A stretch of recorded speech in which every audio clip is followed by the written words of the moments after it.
You people clearly don't understand how the world works. Row 1 is for owners, not for lucky lottery winners." That was the last thing Victoria St. Clair said before she snapped her fingers and had security drag a quiet couple off the plane. She thought her platinum status and family name were a shield. She thought she had won. But she didn't know that the man she just humiliated wasn't holding a lottery ticket. He was holding the deed to the aircraft. 5 minutes later, the engines didn't start. The pilot walked off, and the entire airline ceased to exist. Here is the true story of the most expensive mistake in aviation history. The fluorescent lights of JFK International Airport's Terminal 4 hummed with the manic energy of a Friday evening. Outside the floor-to-ceiling windows, the tarmac was a symphony of blinking lights and roaring turbines. But inside, the air was thick with the scent of overpriced coffee and the tension of delayed flights. David hurriedly adjusted the collar of his navy blue blazer. It was a good jacket, bought off the rack at Macy's 3 years ago, but he kept it clean. Beside him stood Sarah, his wife of 25 years. She looked radiant, her hair pulled back in a neat bun, wearing the emerald green dress she had saved for 6 months to buy. They weren't flashy people. They were the kind of people you walked past in the grocery store without a second glance. David had spent 30 years in logistics, working in the back offices of warehouses where the air conditioning rarely worked. Sarah was a retired school librarian. They were quiet, respectful, and today they were terrified. "David, are you sure?" Sarah whispered, clutching her handbag tightly. "We can still go to economy. It's not too late to exchange the tickets back. The money—" David placed a warm, calloused hand over hers. "Sarah, look at me. The house is paid off. The kids are grown. We saved for 5 years for this trip to Paris. You are not sitting with your knees crushed against a tray table on our 25th anniversary. We are flying first class. We earned this." He pulled the tickets from his inner pocket. They weren't just first class. They were prestige class on Meridian Airways, a boutique transatlantic carrier known for its opulence.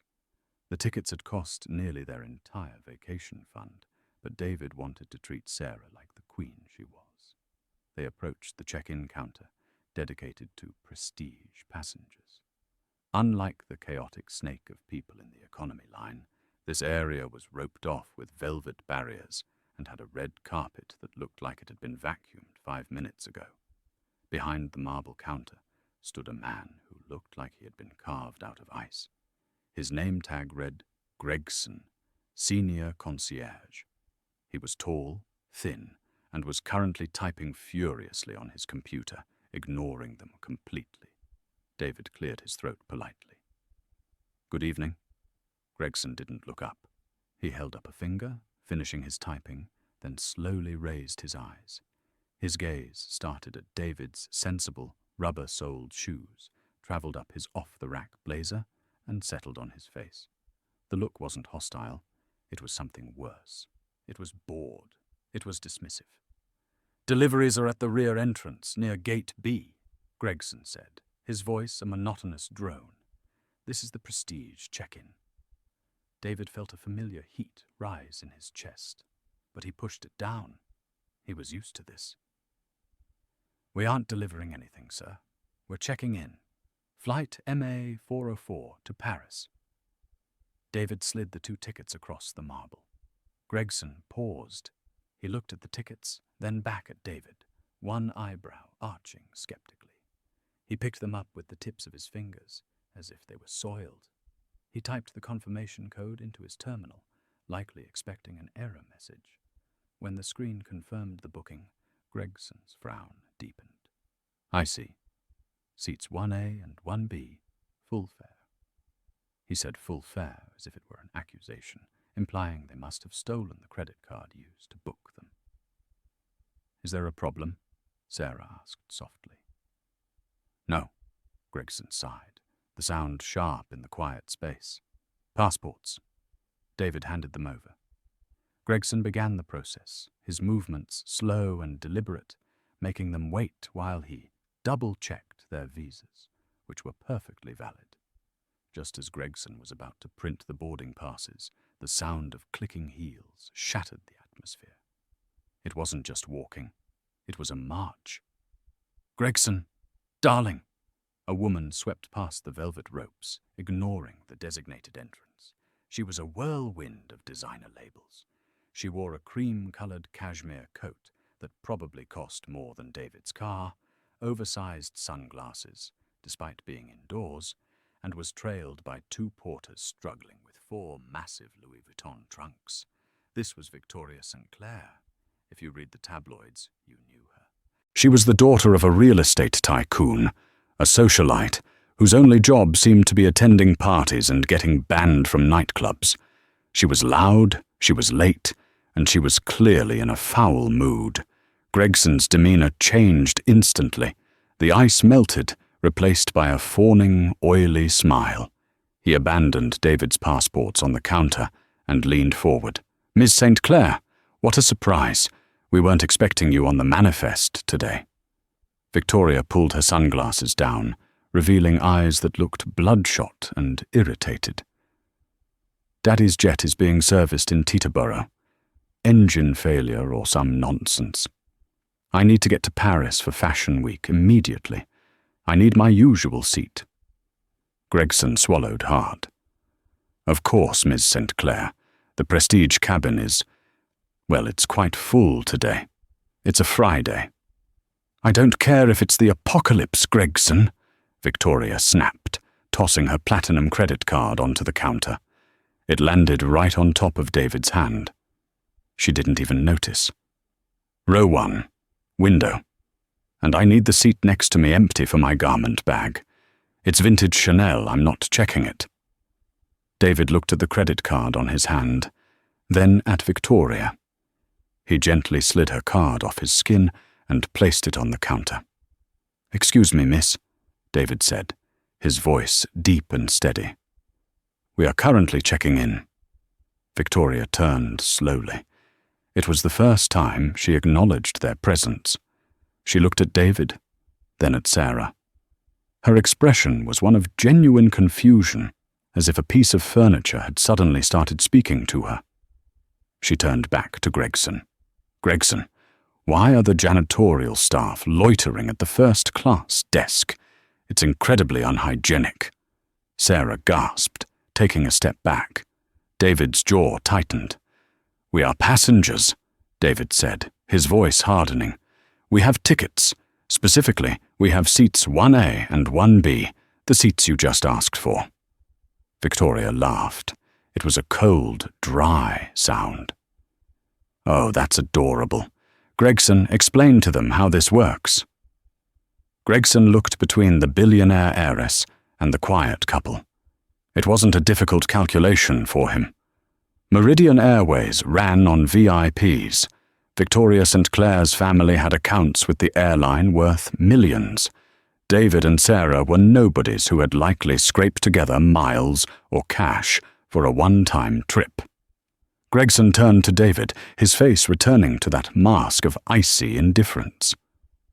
"Sir, I'm afraid there has been a complication with your reservation."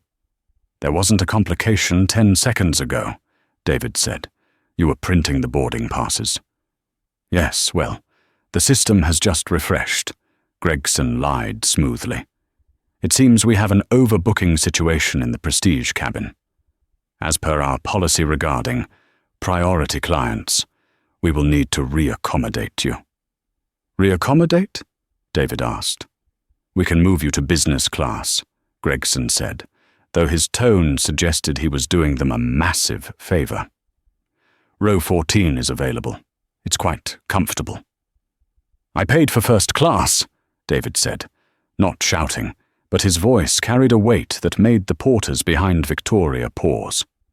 "I paid for row 1. My wife and I are celebrating our 25th anniversary. We are not moving." Victoria sighed loudly, checking her diamond-encrusted watch. "Gregson, this is boring me. Fix it. I want to be in the lounge with a martini in 5 minutes." Gregson nodded. He typed a few commands.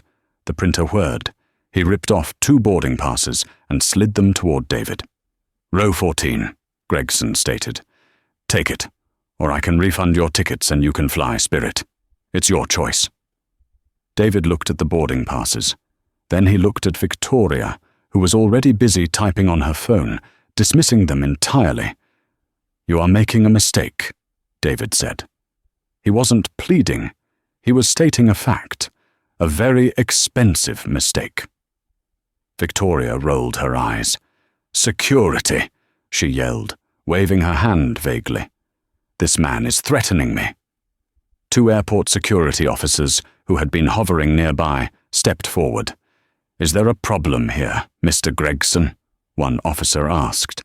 "These passengers are refusing to accept their seat assignments and are harassing our VIP client," Gregson said, pointing a long finger at David. David looked at the officers. He reached into his jacket pocket. The officers flinched, hands going to their belts.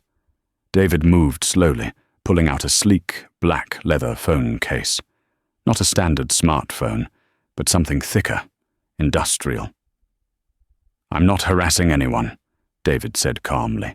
"I'm just checking the time. It's 6:15 p.m. The shift change at the tower happens in 15 minutes, and the lease on this terminal," he paused, looking Gregson dead in the eye, "is up for review on Monday." Gregson sneered. "What are you babbling about? Take the tickets and go, or I'll have you escorted out of the airport." David stared at him for a long, silent moment. The air crackled with tension. Sarah tugged on David's sleeve. "David, please, let's just take the business class seats. It's fine. I don't want a scene." David looked at his wife's worried eyes. He took a deep breath. He picked up the row 14 tickets. "All right," David said. "We will take row 14. Victoria scoffed. "Finally. Smart choice, old man. Know your place." As David and Sarah walked away, Victoria leaned over the counter. "Make sure they don't use the first-class lavatory, Gregson. I don't want them walking past me." "I'll inform the flight crew personally, Ms. St. Clair," Gregson promised. David heard it. He didn't turn around. He didn't shout. He simply walked toward the security checkpoint, holding Sarah's hand. But as they cleared the metal detectors and headed toward the gate, David pulled out that strange, thick phone again. He dialed a number. "Yes," David said into the phone. "This is David Vance. Authorization code Delta 90. Get me the FAA Director of Operations for the East Coast, and call the repo team. Yes, the whole team. Tell them to meet me at Gate B4. We're doing it today."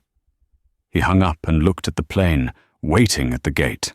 A beautiful Boeing 777, painted in Meridian's gold and blue colors. "David, who was that?" Sarah asked. "Just work, honey," David said, a sad smile touching his lips.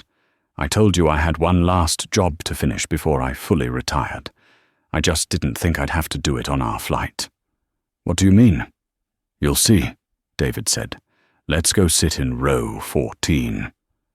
I want to see how they treat us when we're in the back." The storm wasn't in the sky. It was sitting in seat 14B, waiting for the plane to push back. The jet bridge was cold, a stark contrast to the heated terminal.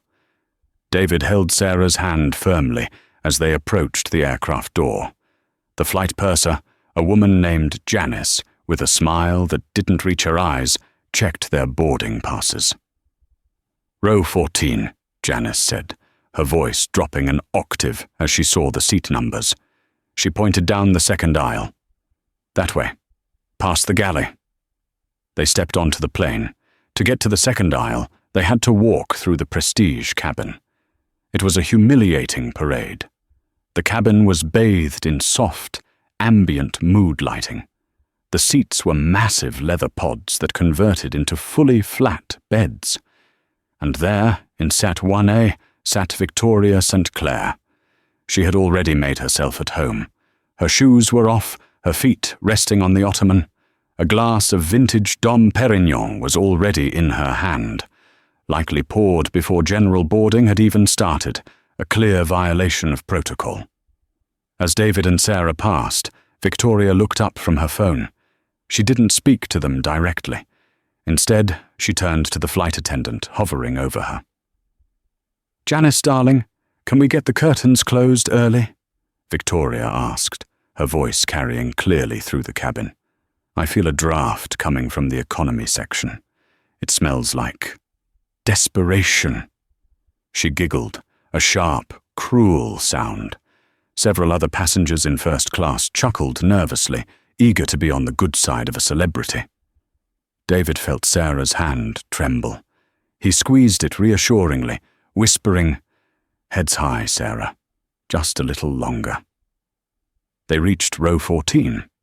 Business class was a generous term for it. On this specific configuration of the Boeing 777, row 14 was the bulkhead row of the business cabin, situated directly behind the lavatories and the galley. It lacked the legroom of the other seats because of the wall in front of it. The seats were narrower, older models that hadn't been refurbished.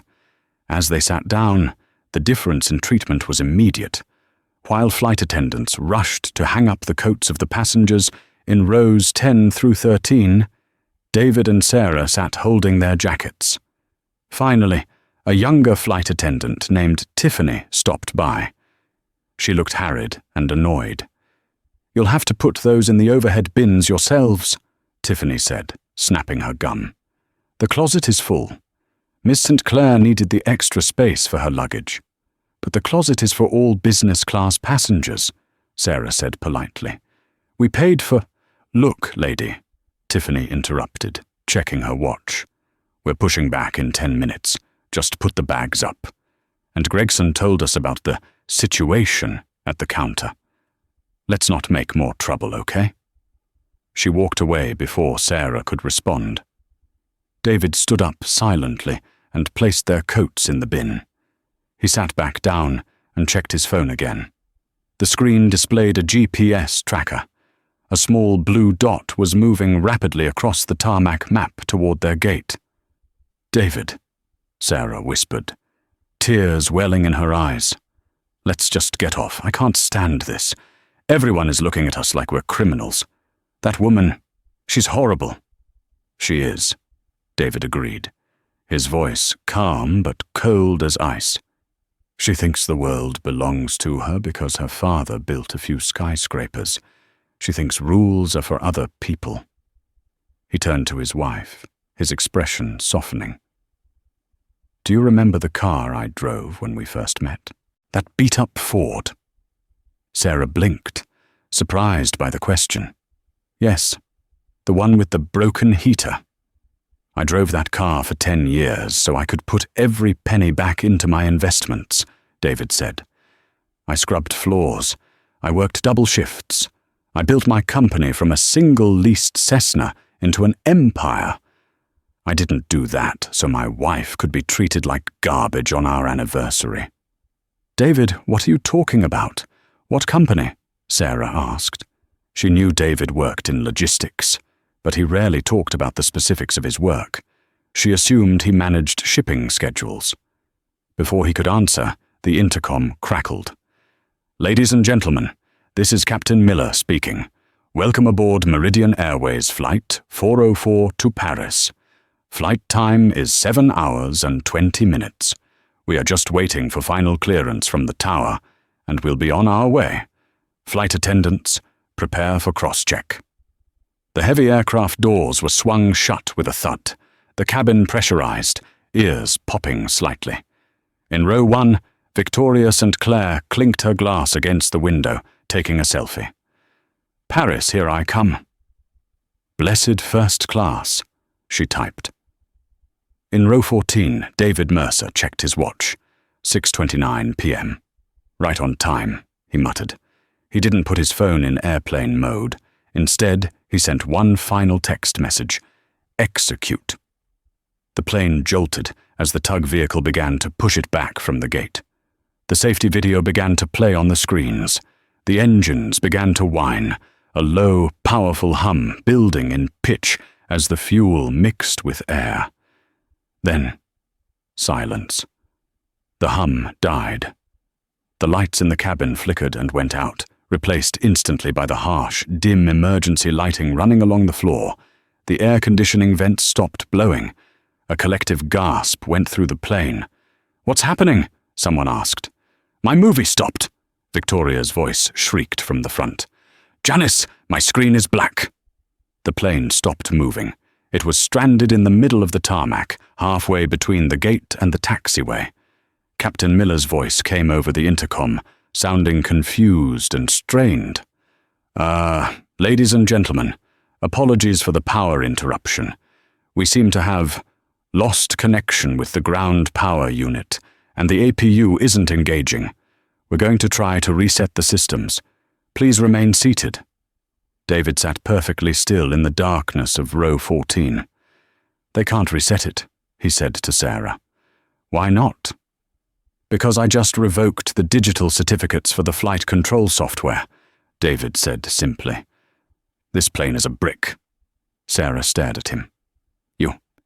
You what?"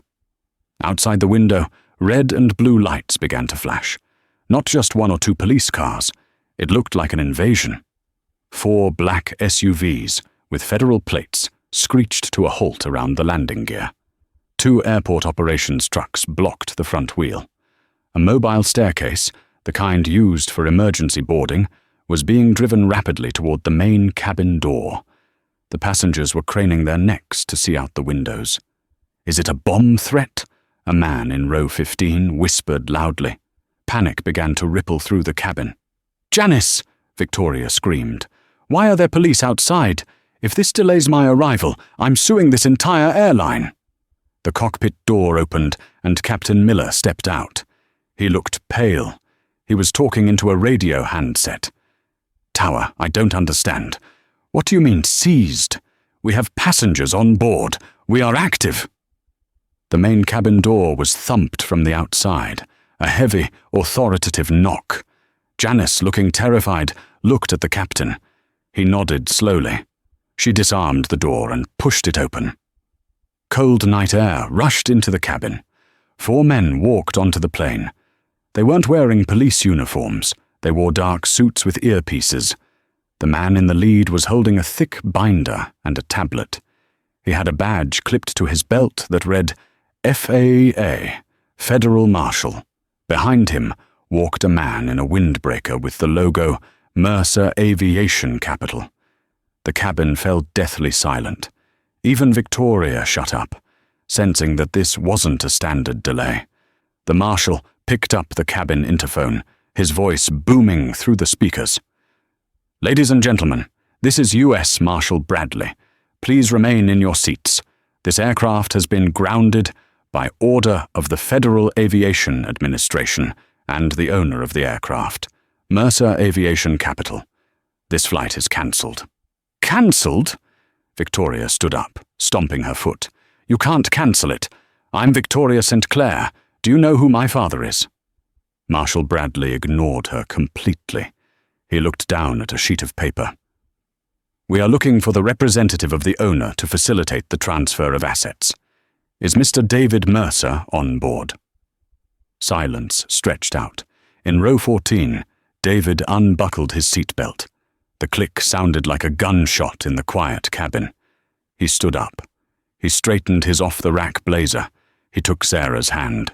"Come on, Sarah," he said gently. "We have a ride to catch." "David," Sarah was trembling. "What is happening?" "Justice," he said. David walked into the aisle. He didn't look at Tiffany, who was pressing herself against the galley wall, eyes wide with shock. He walked past the business-class passengers who had ignored him minutes ago. He reached the curtain dividing business from first class. He ripped it open. Victoria St. Clair was standing in the aisle, blocking his path. She looked at David, then at the marshal, then back at David. Her brain couldn't process the connection. "Sit down, old man," she spat. "The police are here for something important. Get out of the way." David stopped inches from her. He looked down at her with a mixture of pity and contempt. "Marshal Bradley," David called out, his voice calm and authoritative. "Yes, Mr. Mercer?" The marshal snapped to attention, nodding respectfully. Victoria froze. Her eyes darted from the marshal to the man she had called a janitor. "Mr. Mercer," she whispered. "This woman is obstructing the recovery of my property," David said coolly, "and she is trespassing on a private aircraft that has been officially decommissioned." "Trespassing!" Victoria shrieked. "I have a ticket! I paid full fare!" David stepped closer, his voice dropping so only she and the nearby passengers could hear. "You paid Meridian Airways, but Meridian Airways doesn't own this plane. I do. My company, Mercer Aviation, owns this Boeing 717, along with 60% of the fleet Meridian operates. We lease them to the airline." He gestured to the luxury leather seat she had been sitting in. "That seat? My leather? That engine that won't start? My turbine. And the contract Meridian signed, Clause 14B, states that the owner reserves the right to immediately terminate the lease and ground the aircraft if the lessee fails to uphold standards of dignity, safety, and non-discrimination toward the owner or his designated representatives." David smiled, but there was no warmth in it. "You kick the owner of the plane out of his seat. So, I'm taking my plane back." Victoria's mouth opened and closed like a fish out of water. The color drained from her face, leaving her makeup looking like a mask on a corpse. Gregson, the concierge who had checked them in, suddenly appeared at the aircraft door, breathless and sweating. He had run down the jet bridge. "Mr. Mercer! Mr. Mercer! Please!" Gregson panted, pushing past the marshal. "There's been a misunderstanding. We didn't know. If we knew it was you, if you knew I was a billionaire, you would have treated me with respect," David interrupted. "That's the problem, Gregson. You shouldn't need to know my net worth to treat me and my wife like human beings." David turned to the man in the Mercer Aviation windbreaker. "Frank, is the Gulf Stream prepped?" "Yes, sir," Frank replied. "G650 is fueled and waiting at the private hangar. Catering is loaded. Lobster and vintage wine, just as you like it." "Good," David said. He looked at Sarah. "Honey, we aren't flying to Paris on this bus. We're taking our own jet. No lines, no rude staff, and definitely no Victoria St. Clair." "Marshal," David said, gesturing to the door, "get these people off my plane, and tell Meridian's CEO his lease is terminated, all of it. He has until midnight to return the other 12 aircrafts, or I'm seizing those too." "Understood, sir," the marshal said. He turned to Victoria. "Ma'am, grab your bags. You're deplaning. Now." But, Victoria stammered, looking at her luggage. "I can't carry all this." "Then you better start dragging," David said, as he guided Sarah past her. As David and Sarah walked out of the plane and onto the mobile stairs, the cool night air hit them. Sarah looked at her husband, really looking at him, seeing the titan of industry hidden beneath the modest clothes. "You really shut down the whole airline?" she asked, a smile finally breaking through her shock. David chuckled as they descended the stairs toward the waiting black SUV. "Happy anniversary, Sarah." But the nightmare for Victoria and Gregson was only just beginning. The scene inside Terminal 4 had shifted from mundane frustration to absolute bedlam. While David and Sarah were whisked across the tarmac in a black armored SUV toward the private aviation hangars, the 300 passengers of Flight 404 were dumped back into the boarding area. The mood was mutinous.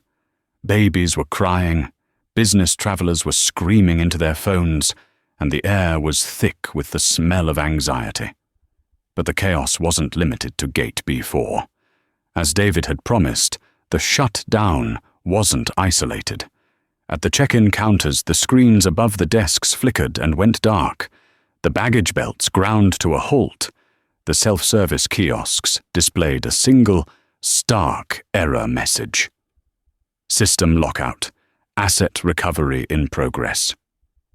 Gregson stood behind the prestige counter, his hand shaking so violently he couldn't hold his radio. His phone was ringing incessantly, calls from the gate agents, the baggage handlers, and the ramp manager. "I don't know," Gregson screamed at a colleague. "The system won't let me rebook anyone. It says, access denied, lease terminated." Then, the queen of the disaster arrived. Victoria St. Clair stormed back up the jet bridge, dragging her heavy Louis Vuitton carry-on behind her. She was sweating, her hair was frizzy from the humidity, and her eyes were wild. She marched straight up to Gregson, shoving a weeping mother out of her way. "You incompetent little worm!" Victoria shrieked, her voice echoing through the terminal. "Do you have any idea what just happened? That man, that janitor, he humiliated me." Gregson looked at her, his face pale. "Miss St. Clair, please, I don't want to hear it," she yelled. "Get me on another flight. Now. Air France, British Airways, I don't care. First class. And bill it to Meridian. I am not spending another second in this hellhole." Gregson typed frantically on his keyboard, but the screen remained black. I can't, Miss St. Clair. Our interline agreements. They've been suspended. The system says our credit line has been frozen." "Frozen?" Victoria scoffed. "Meridian Airways is a multi-million-dollar company." "Not anymore," a deep voice said from behind the counter. It was the airport operations manager, a stern woman named Mrs. Higgins. She was holding a clipboard and looked exhausted. "We just got the call from the FAA," Higgins said, addressing Gregson but looking at Victoria. "Mercer Aviation has pulled the operating certificates for 60% of your fleet. They hold the liens on your fuel contracts, your ground maintenance, and even the lease on this counter space." Higgins ripped a piece of paper off her clipboard and slapped it onto the marble desk. "This is an eviction notice. You have 1 hour to clear your staff and equipment from Terminal 4. We're giving the slots to Delta." Gregson slumped against the wall, sliding down until he hit the floor. He knew what this meant. It wasn't just a cancelled flight, it was bankruptcy. He had lost his job, his pension, everything, all because he was too arrogant to check a man's name. Victoria, however, wasn't done. She turned her fury on Mrs. Higgins. "I don't care about your little rental disputes. I am Victoria St. Clair. I have rights." She pulled out her phone. "I am going to live stream this. I have 2 million followers. I will destroy this airport." She hit record, holding the phone up, angling it to catch her good side, despite the sweat. "Hey guys," she said, her voice instantly switching to a fake, bubbly influencer tone. "So, I am literally being held hostage at JFK right now. This ghetto airline and this rude staff are refusing to let me fly. And some crazy old man claimed he owned the plane and kicked me off. Can you believe the misogyny?" She spun the camera around to film the crying passengers and the defeated Gregson. "Look at this mess. Meridian nightmare, not justice for Victoria." She hit post. She smirked, feeling the familiar rush of validation. She thought she had won the narrative. She thought her army of fans would rally to destroy David Mercer. She didn't notice the young teenager standing 10 feet away, holding up his own phone. He had been recording the entire time, from the moment David spoke on the plane, to the marshal's arrival, to Victoria's tantrum in the terminal. And he had just uploaded his video to Reddit and TikTok with the caption, "Billionaire owner disguised as regular guy shuts down airline after Karen steals his seat. Satisfying." The internet was about to wake up, and it wasn't going to be on Victoria's side. While the terminal burned, The atmosphere aboard the Gulfstream G650 was one of serene, impossible luxury. The cabin was silent, save for the soft clinking of silverware. The interior was cream and mahogany, smelling of fresh leather and orchids. David and Sarah sat in opposing club chairs, a table set with white linen between them. A flight attendant, who introduced himself as Marco, poured a bottle of 1998 Chateau Margaux into crystal glasses. "Your dinner, madame," Marco said, placing a plate of lobster thermidor in front of Sarah. Sarah looked around the cabin, still in awe. She touched the soft cashmere blanket draped over her legs. "David," she said softly, "is this really ours?" David took a sip of wine and smiled. "It is. I bought it last year. I was saving it for our retirement. I wanted to surprise you with a trip around the world next month." "But why the Meridian flight? Why the old clothes?" David sighed, his expression turning serious. "Because I needed to know, Sarah. My company was looking into buying Meridian Airways outright. On paper, they looked profitable. But I kept hearing rumors, complaints about service, safety corners being cut, arrogance from management." He cut a piece of his steak. "I learned a long time ago that you don't judge a company by its balance sheet. You judge it by how they treat the person they think can do nothing for them. I wanted to see how they treated us when we were just David and Sarah from logistics." "And?" Sarah asked. "And I saw enough," David said. "Gregson, the flight attendants, that culture of worshipping the rich and spitting on everyone else. It's rotten. If I had bought the company, I would have inherited that rot. So I decided to kill it instead." He tapped a remote, and a large 4K screen rose from the sideboard. He switched it to a news channel. The headline was already flashing in bold red letters. "Airline chaos. Meridian Airways fleet grounded." The news anchor was speaking rapidly. "Breaking news from JFK. Meridian Airways has ceased operations, effective immediately following a massive recall of their leased fleet. Thousands are stranded. But the story taking over social media is the video surfacing from inside the terminal." The screen cut to the video the teenager had filmed. It showed Victoria St. Clair screaming at the marshal, her face twisted in ugly rage, followed by David's calm, powerful dismantling of her entitlement. "Sit down, old man." Victoria's voice on the video was shrill and nasty. Then David's voice, cool and collected. "I'm taking my plane back." David chuckled. "Looks like we're trending." Sarah watched as the news cut to a media expert. "This is a PR apocalypse for Victoria St. Clair," the expert said. She tried to spin it as victimhood, but this second angle shows her verbally abusing staff and demanding special treatment. The comments are brutal. "She's lost 50,000 followers in the last 10 minutes. Brands are already issuing statements distancing themselves." David pulled out his black phone. It buzzed. It was a text from the CEO of Meridian Airways. Message: "Mr. Mercer, please, we can negotiate. I'll fire Gregson. I'll ban Ms. St. Clair. Please release the aircraft. You're destroying us." David showed the text to Sarah. "What do you think, honey? Should we let them off the hook?" Sarah took a sip of the incredible wine. She thought about Gregson's sneer.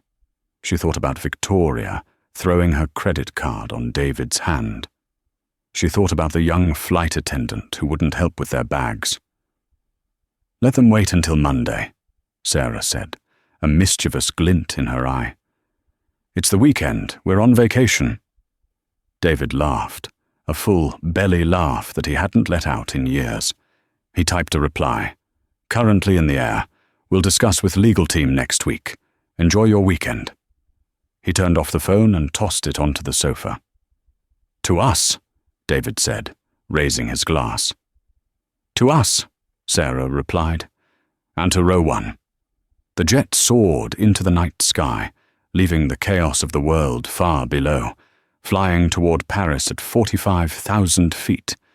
But on the ground, the karma was just getting started, and the legal fallout was about to knock on some very expensive doors. The boardroom of St. Clair Holdings was usually a place of silence and fear, where deals were struck and competitors were crushed. Today, however, it smelled of panic. Victoria sat at the long mahogany table, but for the first time in her life, she wasn't the center of attention. She was the problem. Her phone had been buzzing non-stop for 3 days. Every notification was a disaster. Chanel, partnership suspended. Vogue, cover shoot cancelled. Instagram, account flagged for hate speech review. Across from her sat her father, Marcus St. Clair. He looked 10 years older than he had a week ago. He wasn't looking at her. He was looking at a document that had been hand-delivered by a courier that morning. "Do you know what this is?" Marcus asked, his voice dangerously quiet. Victoria crossed her arms, trying to maintain her usual defiance. "It's probably just another lawsuit from the airline. Let the lawyers handle it, Daddy. That's what we pay them for." Marcus slammed his fist onto the table so hard a crystal water pitcher rattled. "This isn't from the airline, you idiot. The airline doesn't exist anymore. They filed for bankruptcy yesterday because one man pulled all their assets." He slid the document across the table. It was an invoice from Mercer Aviation Capital. To Ms. Victoria St. Clair, re. Damages, loss of revenue, and unlawful obstruction of federal asset recovery. Total, due, $4.2 million. $4 million, Victoria scoffed, though her voice wavered. "That's ridiculous. I didn't break the plane." "No," Marcus hissed. "You delayed the recovery of a $300 million asset. You caused a media firestorm that tanked the stock of the Airline holding company, a holding company I was invested in." He stood up, walking to the window. "But that's not the worst part. Do you know who David Mercer is?" "He's a nobody," Victoria muttered. "He is the largest silent investor in commercial logistics on the East Coast," Marcus said, turning to face her. "He owns the shipping contracts for my construction materials. He owns the hangars where my private jet is serviced. And as of this morning, he has invoked a character clause to terminate all business with St. Clair Holdings." Victoria blinked. "So?" "So?" Marcus laughed, a bitter, hollow sound. "So my concrete isn't being delivered. My steel is sitting in a warehouse I can't access. My jet is grounded. You didn't just get kicked off a plane, Victoria. You just cost this family $200 million in contracts." Victoria felt the room spin. "Daddy, you can fix this. Call him." "I did," Marcus said. "His secretary told me Mr. Mercer is currently in Paris, enjoying his anniversary, and is unavailable for people who don't understand the value of a contract." Marcus looked at his daughter with cold eyes. "I'm freezing your accounts, Victoria." "What?" She stood up, knocking her chair over. "You can't. How will I live?" "You'll figure it out," Marcus said, turning his back on her. "Sell the bags. Sell the jewelry. You need to pay that invoice, because I'm not paying a cent of it." Meanwhile, in a cramped unemployment office in Queens, a very different scene was playing out. Gregson sat in a plastic chair, clutching a ticket with the number 404 on it. A cruel irony he didn't appreciate. He wore a cheap suit that didn't fit. His airline uniform had been confiscated. He finally reached the front of the line. The caseworker, a tired woman named Brenda, didn't look up. "Reason for termination?" she asked. "The company went bankrupt," Gregson said quickly. "It wasn't my fault." Brenda typed his social security number into the database. She paused. She turned the screen toward him. "It says here you were terminated for cause, gross negligence and customer discrimination, 2 days before the bankruptcy filing finalized," Brenda noted. "And there's a note attached from the trustee. A note? Brenda squinted at the screen. It says, "Candidate is ineligible for rehire in the aviation sector due to high-risk liability. Recommendation, customer service retraining." Gregson felt sick.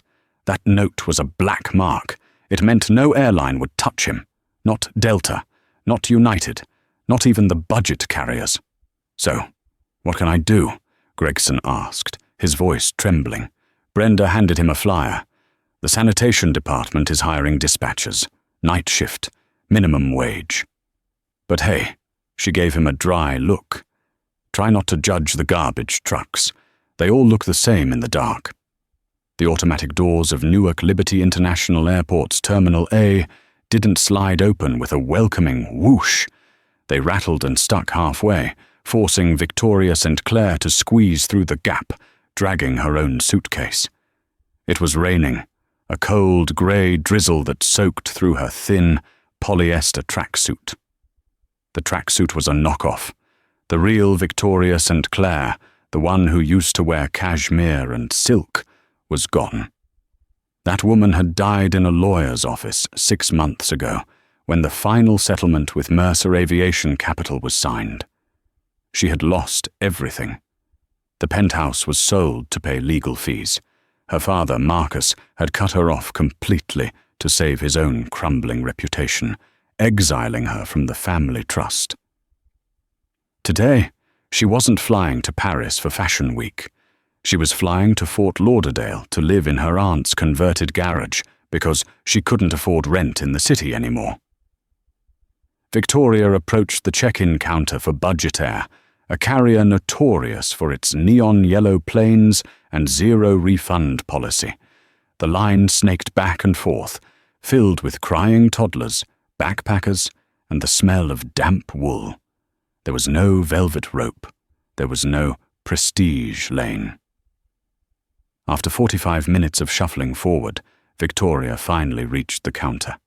The agent, a woman named Barb with tired eyes and chipped nail polish, didn't even look up.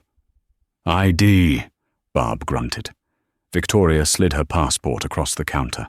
Barb scanned it, then looked at the scale. "Bag's over," Barb stated flatly. "Limit is £40. You're at 43. "It's just £3, Victoria pleaded, her voice cracking. "Please, everything I own is in there. I can't leave anything behind." "Policy is policy," Barb said, popping her gum. "You pay the $70 overweight fee or you take stuff out. I got a line, lady. Make a choice." Victoria felt the heat rise in her cheeks.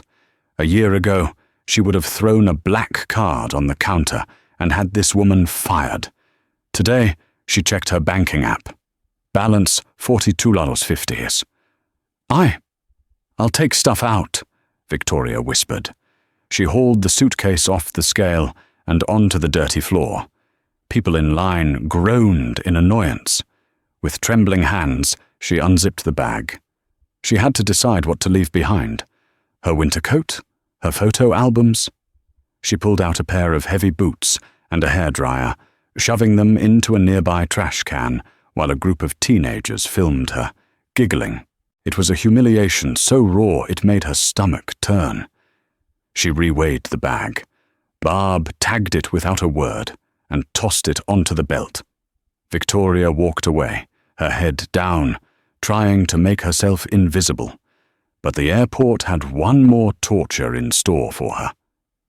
As she sat on the floor near Gate A12, because all the seats were taken, the large TV monitors overhead switched to a breaking news segment. "And finally today," the anchor announced cheerfully, "a phoenix rising from the ashes of the Meridian Airways scandal. Today marks the inaugural flight of Fair Sky Aviation, the new luxury carrier founded by logistics mogul David Mercer." Victoria froze. She looked up at the screen. There was David. He looked distinguished, powerful, and kind. He was standing on the tarmac in front of a gleaming jet painted in deep royal blue. Beside him was Sarah, wearing a beautiful dress, cutting a ribbon. "We built Fair Sky on a simple principle," David said into the microphone, his voice booming through the terminal. "That dignity isn't an upgrade. It's a standard. We don't have a first class and a second class. We just have guests." The camera panned to show the interior of the new plane. It was breathtaking. And then the reporter added a detail that felt like a knife in Victoria's heart. Mr. Mercer purchased the defunct Meridian fleet at auction. In fact, the plane launching today is the very same Boeing 777 where the infamous Row 14 incident took place. But as you can see, the interior has been completely redesigned. Victoria stared. He had bought the plane. He had bought her plane. And he had turned it into a symbol of everything she wasn't. "Zone 9!" the gate agent barked, snapping Victoria back to reality. "Zone 9 boarding. That's all remaining passengers. One carry-on item only. If it doesn't fit in the sizer, we gate check it for $100. Victoria joined the herd. She shuffled down the jet bridge, the air getting stuffier with every step. She stepped onto the plane. It smelled of stale pretzels and disinfectant. She walked past the first few rows, which had slightly more legroom. She kept walking. Row 10, row 20, row 30. She reached row 38, the second-to-last row of the plane, right next to the lavatories. The toilet door banged open and shut with every bit of turbulence, releasing a chemical waft. Her seat was 38B, the middle seat. Sitting in 38A, the window seat, was a woman wearing oversized sunglasses and a fake fur coat that was shedding onto the seat. She was tapping furiously on her phone. "Excuse me," Victoria said softly. "I'm in the middle." The woman in the fur coat didn't move her legs. She just sighed, a loud, dramatic exhale of pure annoyance. "Seriously? Can't you see I'm busy?" Victoria had to awkwardly climb over the woman's legs, tripping slightly and bumping the woman's shoulder. "Watch it," the woman snapped. "This is vintage. You touch it, you buy it, and you clearly can't afford it." Victoria froze. The tone, the arrogance, the dismissal. It was like looking into a mirror from a year ago. She sank into the narrow middle seat, her knees pressing into the hard plastic of the tray table in front of her. "I'm sorry," Victoria mumbled. "You should be," the woman huffed. She turned to the man in the aisle seat. "Can you believe the people they let on these flights? It's like a cattle car." The plane taxied out. As they roared into the sky, the woman in the fur coat reclined her seat immediately, crushing Victoria's legs. Victoria pressed the call button. She needed water. She felt faint. A flight attendant rushed by, looking harried. "Yes? Can I please have some water?" Victoria asked. "And maybe ask the lady in front to raise her seat? My knees are crushed." The flight attendant looked at her with an expression Victoria knew well. It was the Gregson look. "Water is $3, credit card only," the attendant said. "And seats recline. It's a feature. I can't make her move it. Deal with it." The attendant walked away. The woman next to her laughed. "God, stop complaining. You're ruining my vibe." Victoria closed her eyes. Tears leaked out from under her lashes. She was trapped in a metal tube, stripped of her name, her money, and her dignity, forced to sit next to a carbon copy of her former self. It wasn't just karma. It was a re-education camp at 30,000 feet. Meanwhile, 500 miles to the north, aboard the inaugural Fair Sky flight, the atmosphere was very different. David Mercer stood up from his seat, row 1, which was now an open-plan lounge area. He walked back to the galley. The flight crew wasn't hiding behind a curtain. They were chatting with passengers. He saw a young flight attendant, a new hire, struggling with a heavy coffee pot. "Here, let me get that," David said, stepping in to help. The attendant's eyes went wide. "Mr. Mercer, you're the CEO. You shouldn't be pouring coffee." David smiled, pouring a fresh cup for an elderly woman in row 4. "I'm not just a CEO, son. I'm a passenger. We're all in this tube together. If we don't help each other, the engines don't matter." He walked back to Sarah, who was looking out the window at the clouds painted gold by the setting sun. "You know," Sarah said, taking his hand, "I was thinking about that girl, Victoria." "What about her?" David asked.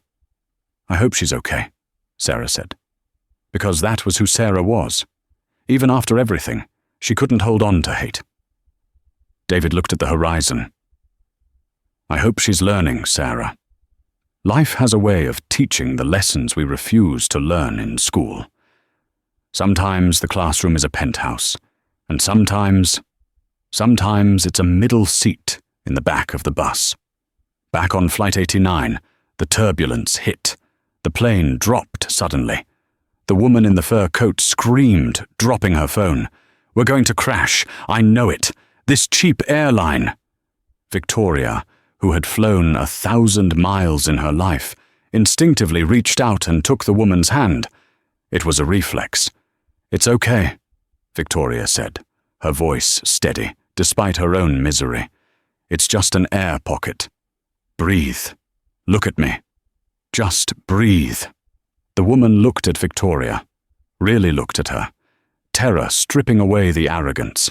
She squeezed Victoria's hand so hard it hurt. "I'm scared," the woman whispered, sounding like a child. "I know," Victoria said gently.